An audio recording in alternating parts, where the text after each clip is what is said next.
Well, thank you for joining me again today on Monday Manna. On this, the 12th day of August in the year 2019, today, the dew of His presence, the dew of God's presence, will be in Psalm 49, looking at verse 10. Psalm 49, verse 10. Be still and know that I am God. The psalmist David had instructions from God to calm down, chill out, focus. David, you need to stop what you're doing. You need to realize that I'm God. Settle down, take control of your life, and remember, I am God. Be still and know that I am God.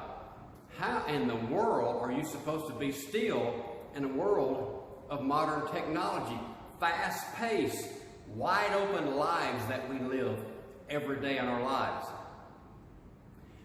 How many remember, okay, I'm about to show my age here.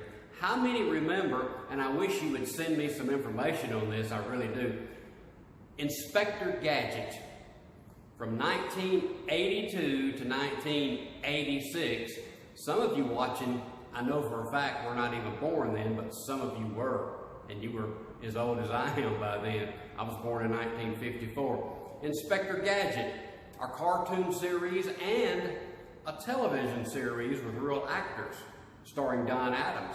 Inspector Gadget was an investigator. He had all these gadgets to help him solve crime. Gadgets that back in 82 to 86, we thought that was ridiculous. Nobody can do that. But now here we are in 2019. We have one gadget that we carry with us every day called our phone, our Android phone or our iPhone. We can find out anything we want to find out in a matter of seconds on a phone. Where to go, where to eat, the weather, the latest news. You don't have to look hardly anywhere else if you don't want to except your phone. Inspector Gadget just dreamed about those things, or somebody did, and they wrote a series about it. But here we are in 2019 in a complex, busy, hectic, chaotic world, and you're telling me to slow down and be still and know that there is a God. Yes, I am. When God spoke to David, there was not this modern technology. There was not this wide open lifestyle that we live and all the chaotic and complicated things that we go through. They didn't exist as far as fast pace.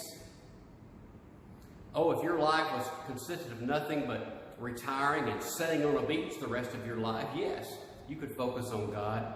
But life is complex and busy, wide open.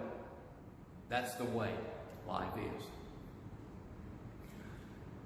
God wants us to focus on Him, to be still. So Glenn, how do I be still and focus on God and know that He is God? Well, what's happened is all this modern gadgetry that we have has enabled us to do more and more and more in order to make things easier, but actually it's made things more complex, hasn't it? We stay busier. We can do more in a day now than we used to do because of all the technology that has been given to us.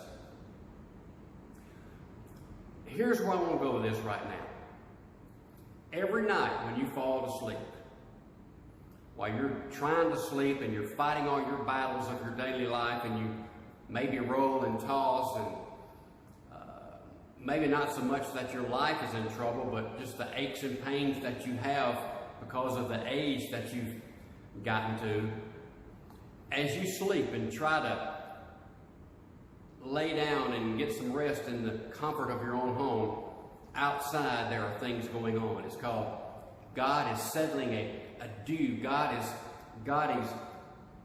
causing a dew to happen on the earth to refresh, to revive, to give the insects something to drink, to give the leaves something to draw oxygen from. Even on those nights when it hasn't rained for a while, God causes a dew to come upon the earth. to refresh the earth.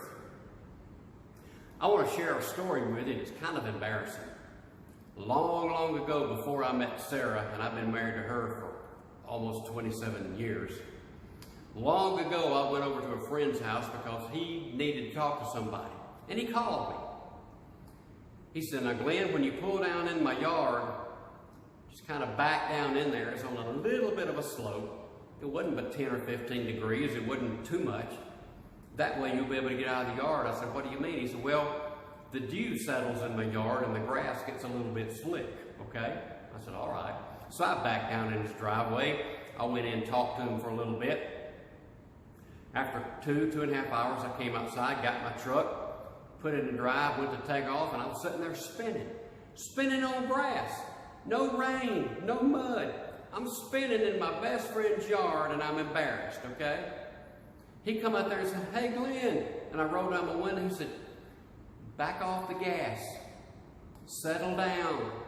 Put it in a lower gear. Take off slowly, and you'll get traction." There's a Hebrew word called rapha. R-A-P-H-A-H, rapha. It means to drop. It's kind of like a surrender. It's kind of like quitting. Give up. That doesn't mean that you're weak, okay?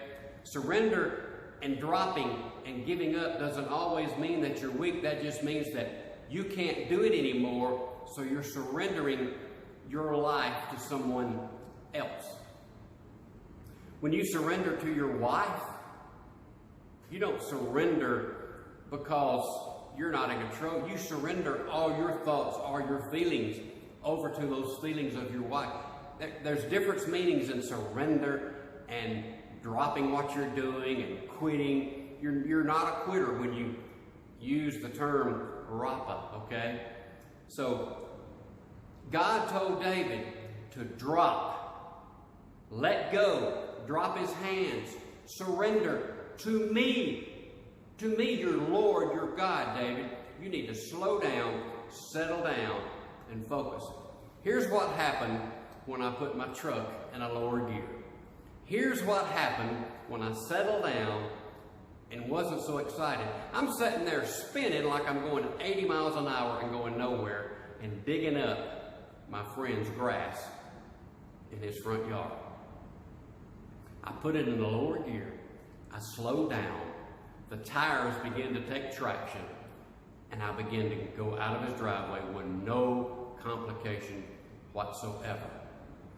If you're going through something in your life today, you're wide open, everything's hectic, you can't seem to find a way to focus on God, slow down, drop, take your hands off, ask God to put you in a lower gear, okay?